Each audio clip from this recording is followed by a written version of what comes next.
First reading, Ephesians chapter 6 verse 10 to 20.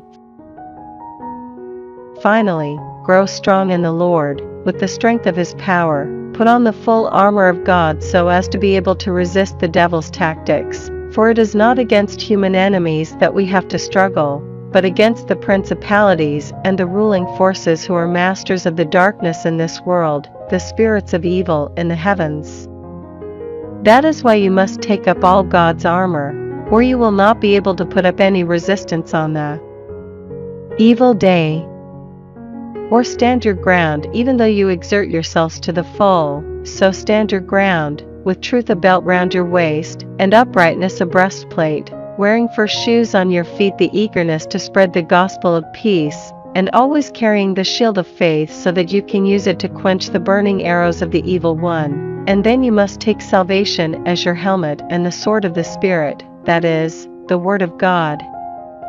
In all your prayer and entreaty keep praying in the Spirit on every possible occasion.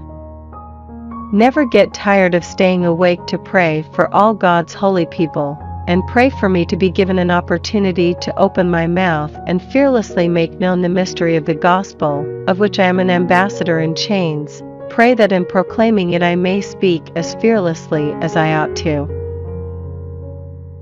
Responsorial Psalm, Psalms chapter 144 verse 1, 2, 9 to 10.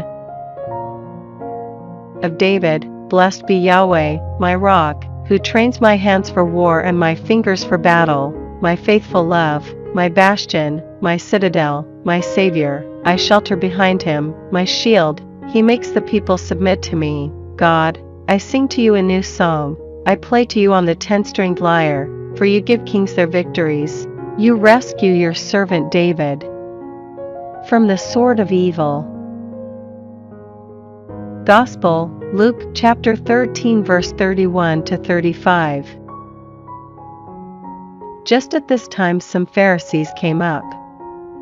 Go away, they said. Leave this place, because Herod means to kill you. He replied, you may go and give that fox this message. Look, today and tomorrow I drive out devils and heal, and on the third day I attain my end. But for today and tomorrow and the next day I must go on, since it would not be right for a prophet to die outside Jerusalem. Jerusalem, Jerusalem, you that kill the prophets and stone those who are sent to you. How often have I longed to gather your children together, as a hen gathers her brood under her wings, and you refused. Look, your house will be left to you.